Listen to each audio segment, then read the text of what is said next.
Hey everybody, David Chatham here with Angel Oak Creative. Welcome to our latest episode of Nonprofit State of Minds, where we're kind of picking the brains of folks in the nonprofit community to learn more about just how to be more effective, how to make a bigger impact.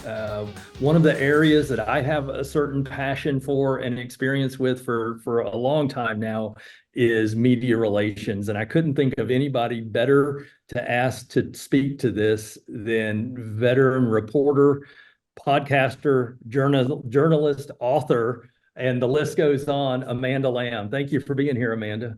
Happy to do it. Happy to do it. Amanda has been a bedrock of the reporting community in our area in the Triangle here in North Carolina. And I followed her career. We've worked together in the past on some stories and things like that. But thank you, Amanda. I know you're entering a new journey in your career. So look forward to hearing a little bit about that. And then just getting your insights on nonprofits and the media and what that looks like. But before we get into that, tell us a little bit about yourself, kind of how you got to where Sure. you are today and, Absolutely. that world. So I have been a TV reporter for 35 years and back in So you January. So started at like two is, I guess. exactly, yeah. So I officially left TV in January of 2024. Wow. And I was also doing some podcasting at the end of my TV career with WREL. So I started doing podcasting on my own. So I'm what's called an independent podcaster. And I am working on a show right now called Ageless, which is about women after 50 transforming their lives in a million different ways, and also looking for other podcasting projects to work on. I'm also an author. I've written 12 books. Wow. Over the years, I was a crime reporter specifically. I've also done some true crime podcasts, but in television, local television news, you cover everything. Yeah. So I absolutely covered nonprofits. I've also been a lifelong volunteer in many different issues, mostly angled in women's issues, but Yeah. lately many different other issues, including food insecurity, and also addiction, and working with organizations in the community to help amplify their message and their mission. But also, it's because it's just something I've always been called to do. So as a reporter, I did have the opportunity to do stories on a lot of local nonprofits over the years. And often those stories would not have gotten done if I hadn't been really aggressive about pitching them to my editors and news managers and giving them a really good reason why we should do the story, and then telling them how I was going to do the story that would make it interesting and unique and engaging to our viewers. Yeah, it's and we'll definitely delve more deeply into that conversation. We Angel Oak, we only work with nonprofits, and sometimes I hear from clients, we really want to be on the news. And sometimes I say, are you sure? Really, is that what you want? Because you just don't know. But also, you know, just is it really going to help them get to meet their goals, right, to reach their audiences and all of those things? And the answer may be yes, but tell us from your perspective, why should nonprofits even think about being on the news or in the media? Yeah, I mean, I Why is think that even a goal probably or the something that might biggest be important? reason is the ability to continue to promote yourself through that story. So a TV story is fleeting, right? It's on. If you didn't see it, Yeah. it's over. But now we post everything on the web. So every news organization is going to post the copy article. And if you're dealing with a TV station, they're going to post, hopefully the video portion. So Right. that link is invaluable. It can be put on your website, it can be put on your social media, it can be put in a newsletter. So you can continue to use that publicity going forward. That being said, it's very, very hard to get on to the news, especially in a prime time slot. So a lot of the coverage that is done of nonprofits, for example, might occur in a morning show or a noon show when you're dealing with television. And Right. you might even not get on TV, but you might get a web story with the TV station. And a lot of this depends on how you are able to get your message to someone in that newsroom who's going to push it forward. Because newsrooms, and this includes print, they get hundreds, if not thousands of emails and press releases and calls a week asking them to cover something. And especially when it comes to, a news organization that's doing 11 and a half hours of television a day, they're going to wait every day and see what's happening. They're not going to promise coverage. So they're Right. not going to say, oh, sure, we can come to your 11 o'clock press conference. So it's really important, if you can, develop relationships, whether it's with a reporter, an assignment editor, a producer, somebody in that newsroom that can help bring that story and bring it to the top. And again, there's segments in the morning news, there's segments in the noon news where they do live interviews with people all the time, and they need content to fill those spaces. But it's a matter of, again, getting to the right person in a news organization who can help put you there. That's great. Thank you for that. And we'll keep getting into that. A question though, you mentioned you've been in this field for 35 years. A lot has changed, right, over the course of that time, especially probably in the last 15 years. What is the state of the press? As far as the number of reporters out there, the amount of resources that they have, has that increased, decreased? What's happening? Well, To if give you us look some at just context. numbers, you might think it's increased, but the reality is that news staff is shrinking proportionally when it comes to the amount of product they're putting out. Yeah, So again, you're talking about 11 and a half hours of news a day. You're talking about constant deadlines because you have a website, you have social media. You're not just yeah, talking about the 6 o'clock news or the new news. You're talking about constantly generating content. You're also talking about what's happening here and now. So news is what's happening in the community in the moment that you are on TV.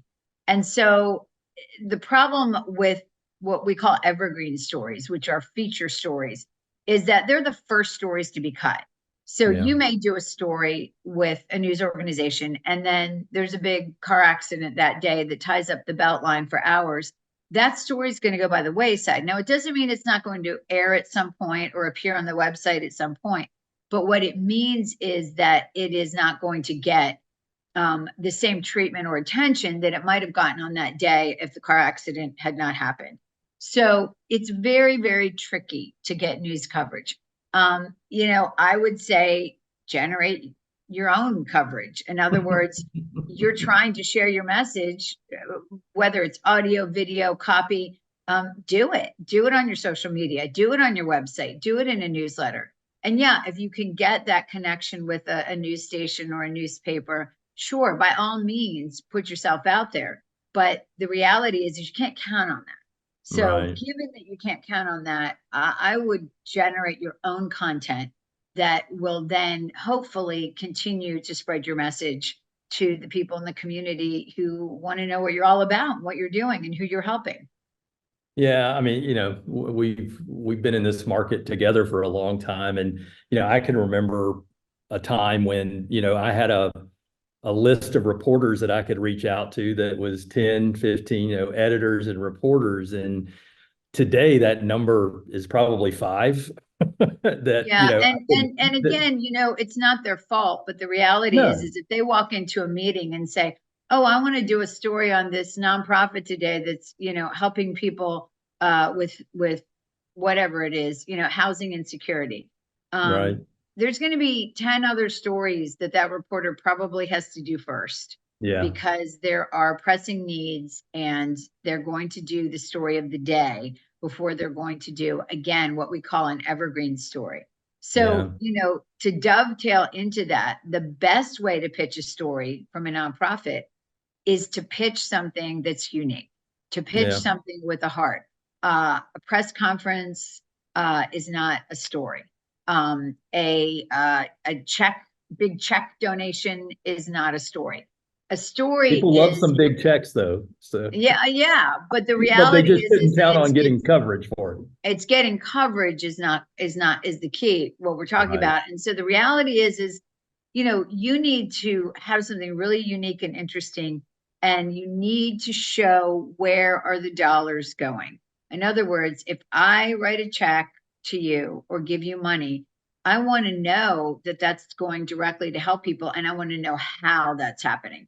And so Right. that's what the story needs to tell. And usually the best way to tell that is by showing somebody who is being helped or has been helped by the organization. And I know that's often hard to get because there's privacy issues, and you don't want to exploit people who are being helped by nonprofits. But I would argue that in this day and age, with so many options to choose from in terms of where people give their money, people really want to know how, they need to have their heartstrings tugged at in order to say, okay, this is where my money's going. Yeah. You know, no, nonprofits are notoriously understaffed, right? So, there may not be a person there who is a media relations specialist or or a public relations, expert or any of those things. What are some things that from if we're talking to executive directors today and to maybe development directors, those folks who are, working in the nonprofit every day, but they're also expected to potentially gain some coverage. What are some things that they can, just real simple things that they can do to position themselves better to get coverage, Yeah, develop and again, relationships I or mean, I any of think those things? it goes back to creating their own content. So who knows better how to create content but 20 somethings, right?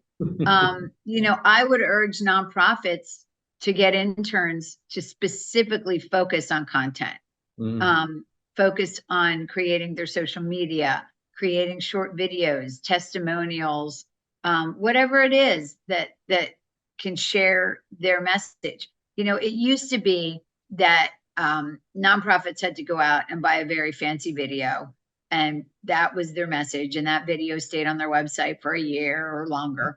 Um, yeah, People are much more willing to accept a lesser quality now that's right. of video, audio, everything. So, having something that's more candid is okay. And so I would recommend that nonprofits create a buzz. I see missed opportunities all the time when nonprofits have an event, and basically they just tell everybody they're having the event, we're having the event, and we hope you all come. Um, but that's really not enough. You Yeah, have to show what is unique about this event, what makes this event stand out. Tell the story of somebody. I did the Oakwood 24 this year. yeah, with I did healing not do the transitions. whole thing. Full disclosure, I did 24 miles and did it in That's still eight pretty hours. impressive. Well, it was fun. And I did it, I did walk, run. So I did a little bit of both.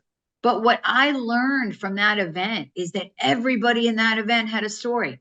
I met so many people as I was running and walking. I was with people I knew, but then I would also venture off on my own.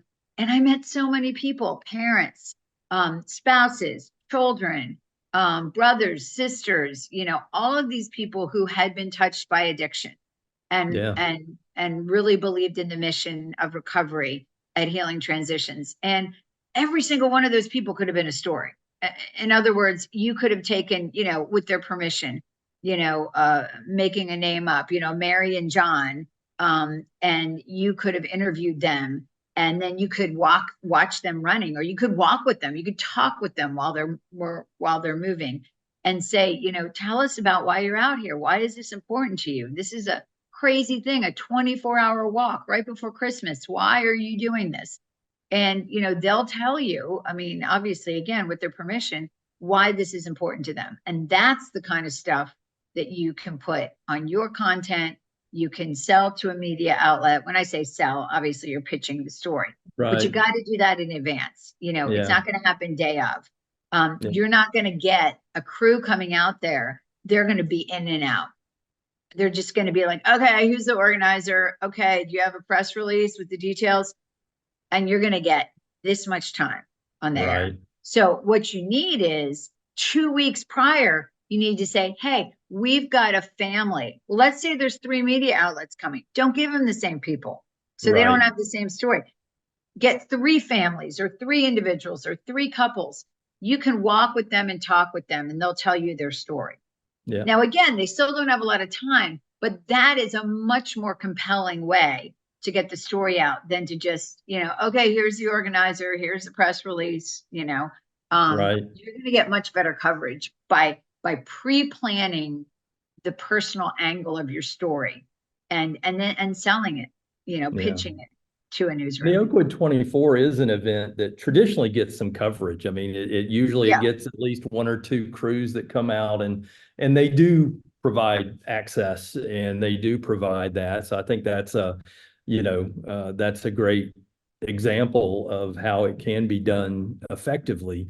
And it's something unique, right? To your point, there's not many people out there who are willing to run 24 hours straight for a cause, or able to Right. run 24 hours straight for a cause. So, the folks who are involved in that are committed, and that to me is worthy of a recognition, right? Is worthy of a Oh, story. absolutely. And I did a podcast, with the organizer or the founder, and he was great. He talked about his personal story. He talked about how he came up with this idea, why it was important, how it had grown. So that was a unique way, to tell his story. And then he was able, because I introduced him, walked through the newsroom and introduced him to some people, to get a live segment on the noon Yeah. news. So, it kind of snowballed. It kind of worked out in that Yeah.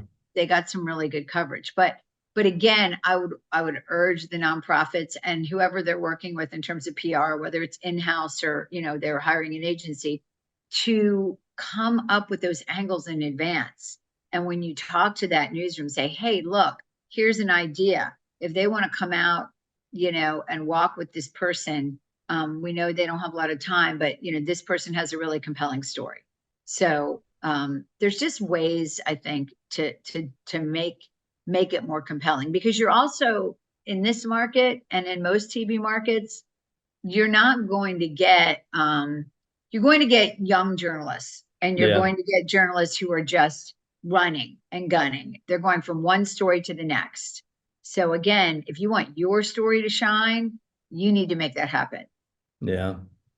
Well, let's pivot a minute and talk about podcasts as a medium, right, for telling Yeah. stories. You're a seasoned veteran with podcasts. I think you probably were doing podcasts before they were even popular, would be my guess. And nowadays we have a podcast, right? This is our Yeah. podcast. I mean, I started it in 2020.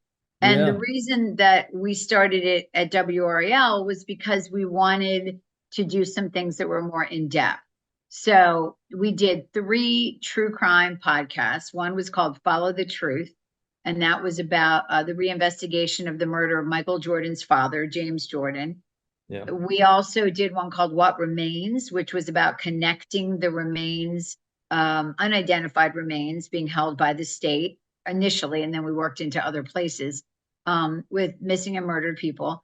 And then our last podcast was called The Killing Month, August 1978, and that detailed a murder case in Pennsylvania involving multiple murders and multiple crimes, and kind of going back and re-looking at that.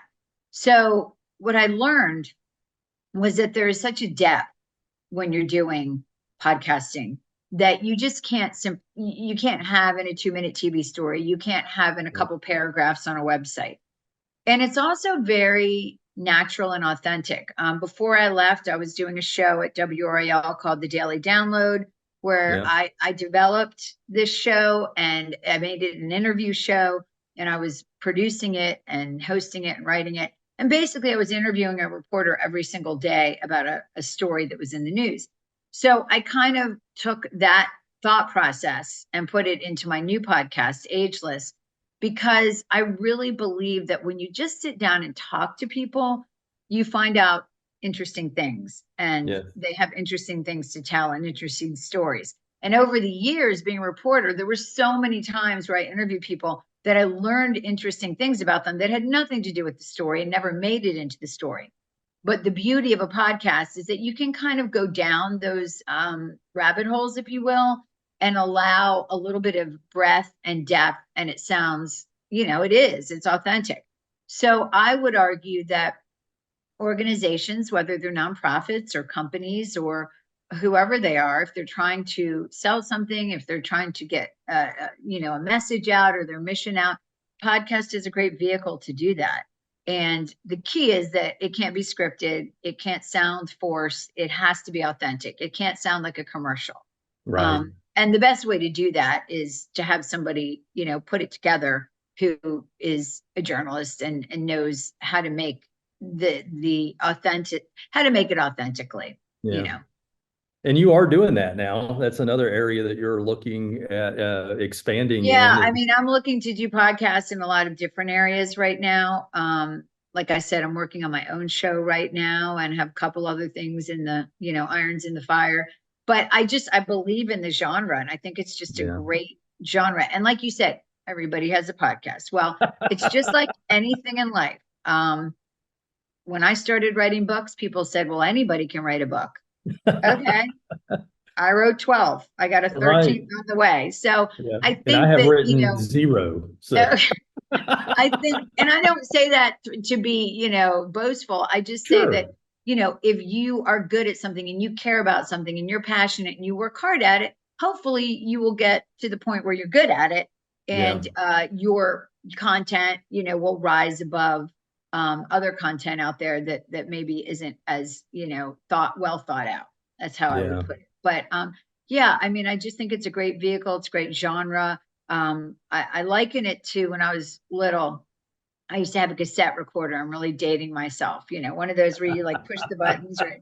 And I did talk shows and I did my own commercials too. Like I'd get my mother's dishwashing liquid and talk about it. And so when Oprah came on and Sally Jessy Raphael and all of these female talk show hosts, I was like, wow, I think I'd like to do that. So when I got into podcasting, I realized I'm like, oh my gosh, I've manifested my dream. This really is, it's a talk show.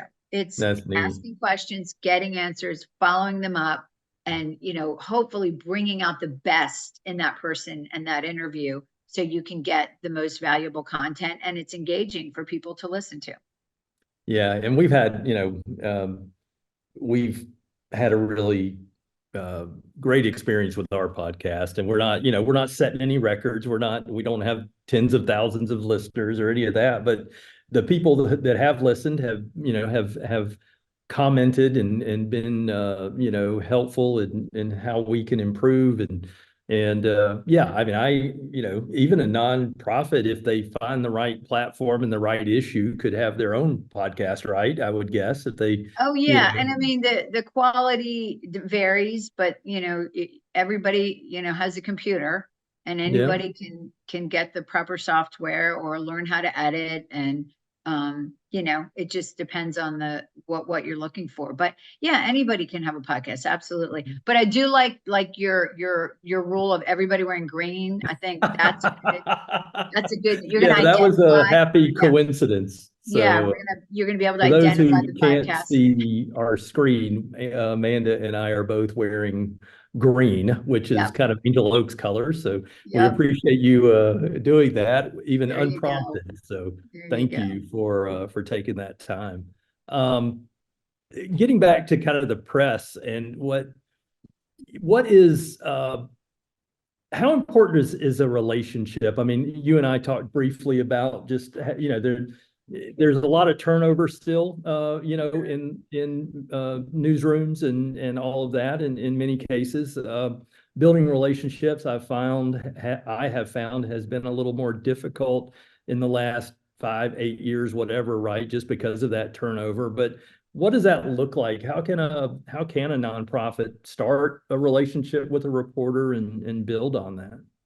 Yeah, I mean, it is hard because they're probably not going to be here that long, especially in TV. With the newsroom, I would say the best relationship that you can have, at least with a TV newsroom, is with an assignment editor.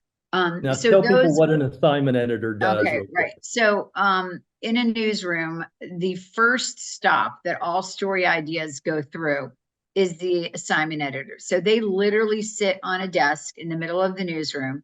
They listen to scanners, they answer the phone, they take in all the emails, they take in, back in the day, faxes. And then when something news is breaking, they're the ones sending the crews different places. So they're the ones they're the clearinghouse for all of these press releases every single day. So what I tell people is, okay, you can send a press release, but you need to follow up with a phone call. And here are the people you should talk to. And then there's a managing editor who is in charge of the assignment editors on the desk.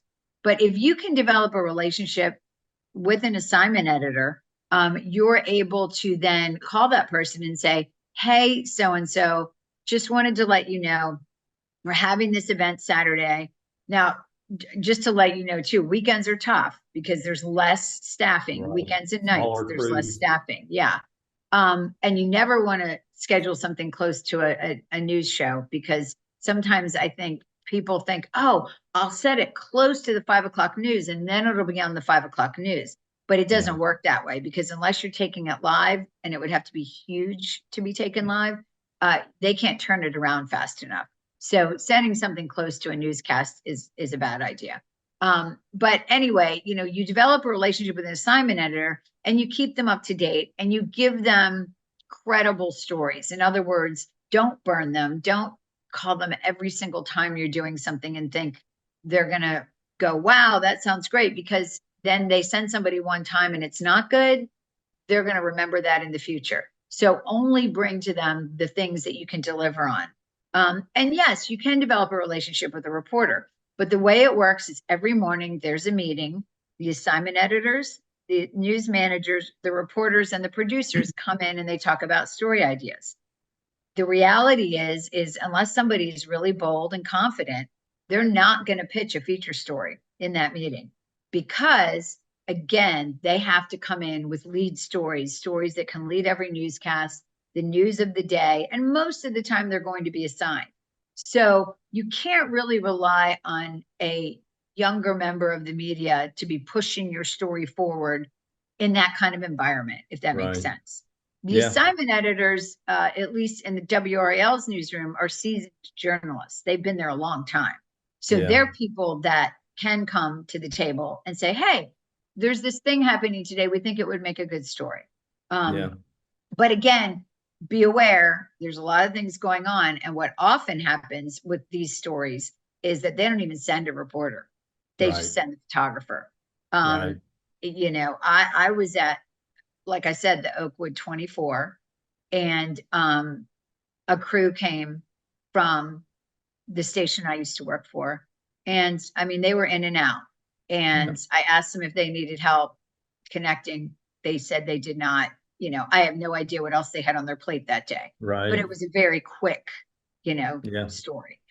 So I think that it's so many different layers to it. But relationships are key in anything. And, if you do have a relationship with a reporter and they are able to get through to a manager, assignment editor, somebody like that, that can definitely be helpful. But it takes time to build that up, Yeah. And I've also found it really helpful when I present the nonprofit as a potential resource for their reporting, right? That if it's an issue around food insecurity, or if it's an issue around housing insecurity, or any of those things, or addiction or recovery, having them know that, we're not always just going to be pitching you, but we're going to be here when you need us too, right? That you're going to be. That's huge. Yeah, I can't emphasize that enough. So I've done a lot of things with Southlight surrounding addiction, because I have a good relationship with them. And so when there is an issue, I've called them and said, hey, we need somebody to talk about this. And they're on it. If you are. How fast do they respond, Amanda? How fast do they respond? Well, I mean, I tell them it's day up, like it's today, or it's not tomorrow. It's not next week. Right. The next 2 hours. And you got to be ready, had, right? Good experiences with them. That's just one example. I mean, there's many, but that is an important thing to note, though. If the media calls you on a trending issue, they want it right then. There's no time. You have to find somebody as fast as you can. And yes, if there is a big issue happening nationally and or locally in our city, and you can use your expertise from your organization to talk about it, absolutely jump into that mix if you can. And I think that, the smart nonprofits will do that. I mean, they see an opportunity.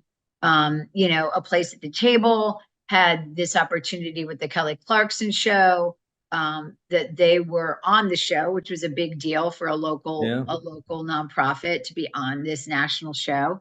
And then they were being considered for this big donation, and then they got the big donation. And of course, WRAL is NBC, and it was on the same network. So it really all worked out for them to get some great coverage on that. But, it comes with, pushing something like that forward.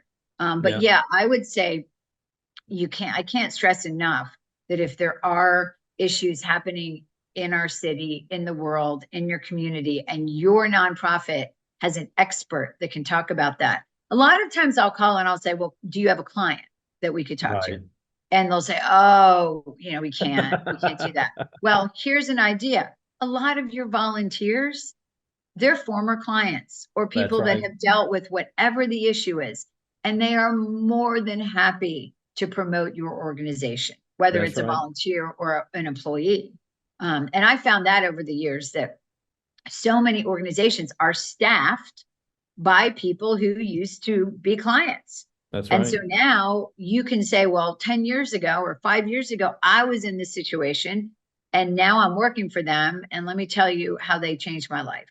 Because a lot of nonprofits are sensitive about anonymity and sure, I understand that. And I mean, if you deal with issues like domestic violence, right? There's or any of those types, there's certain sensitivities, but there are ways around that, like you mentioned, and there are ways to address that. And I found the media to be very respectful, believe it or not, of those. And I know media gets a bad rap sometimes, but in the most cases, if we're straightforward and asking them to be sensitive about that, they 9 times out of 10, if not more, will respect that. So I mean, all the time, I've shot so many stories without showing people's faces, showing their hands, their feet, their backs. I've shot many stories in sensitive issues, especially with domestic violence, with sexual assault, and any story where somebody could be in danger because we reveal their identity. We will not reveal their identity. We do that all the time. And the beauty of a podcast is nobody sees you. And you don't have to use your real name. So if you have a client that's like, sure, I'll talk, but I'm going to go by my middle name, and I don't want them to say my last name, and I don't want them to say anything that identifies me or my family, that's easily done in a podcast. And in a written story. It's a little bit, it's harder in a TV story. And in fact, you're going to get pushback from a TV station because they're going to say, oh, we need somebody on camera. But that never stopped me. If it was an important interview, bring it on. We'll figure out a way to do it without identifying that person, A creative reporter can certainly work around that issue. Yeah, absolutely. Well, thank you so much for your time. Any last advice or recommendations you would leave with our audience of nonprofit leaders? I would say we have so much noise in our world, right? Yes. We have it, it's on our phone. It's on our computer. We're streaming everything on TV. It's just constant. And so you may have a really important message, but in order to make sure that message is being heard and then it rises to the top, you have to figure out a way to break through the noise. And again, I would argue the best way to do that is to be your own content creator. People will say to me, oh, there's a buzz about such and such. And I'll say, well, why do you say that? And they'll say, well, I don't know. I just saw lots of stuff on social media about it. And, there was like a web article about it. And so the reality is that you, as the nonprofit, can figure out a way to place a lot of your own content, and it's free. It's free, Yeah. to get it out there. You just have to have somebody who knows how to do it. And getting media coverage is great, but I would say that in many ways is going to be unattainable in many situations. Yeah. So instead of making that your goal, make that the cherry on top. If you get it, great. But in the meantime, you're getting your message out there because, again, there's so many organizations. People want to do good things. I Yeah. honestly believe that Yeah. people want to do good things. And the way they do it is money, time, and talent. Yeah. So, volunteers give their time. People with special expertise may volunteer to give certain talents to an organization, and then money. And all three, I would argue, are, pretty equally important in terms of the running of a nonprofit. So you just need to get that message to people so they are willing to give those dollars, and it has to be a powerful message. I mean, we're desensitized, right? We get so much stuff coming at us. It's got to be a powerful message. It's got to be simple, direct, clear. This is who you're helping if you give money, and this is how you're helping them. And you got to tell people's personal stories to do that. Yeah, you got to make that connection. Yep. And also, I mean, just as an aside, for better or worse, the viewership and readership of traditional media continues to decline, right? So things like podcasts are continuing to increase in terms of consumption. So because people are able to pick the kind of content they want to engage with, right? So absolutely. The best content is multi-platform. I mean, the best content is I have an article, I have a video, and I have a podcast. So there's 3 ways that you can learn about my organization. And it depends on how you like to receive information. Yeah. And then also understand that younger people are almost exclusively getting their information from their phones. Yeah. So, I would say from statistics that I've looked at from the Pew Research Center, and this was maybe 2 years ago, 65% of people got their news from a digital source. So whether it's their computer, their phone, or their iPad, it's probably higher now. I would guess so. Anybody under, I'm going to say 40, I mean, they might not even own a TV. So they're basically looking at their phone, scrolling and looking for content that interests them. And, podcasts are a big genre for that demographic. So there's just different ways to access information and to get more of your audience. If you just do it one way, the chances that you're going to get enough of an audience, are probably slim. I mean, you need to have multiple ways to reach your audience. No, that's great advice. Well, thank you. How can people find you these days? So other places. They can find me on YouTube, Amanda Lamb at StageMight Communications.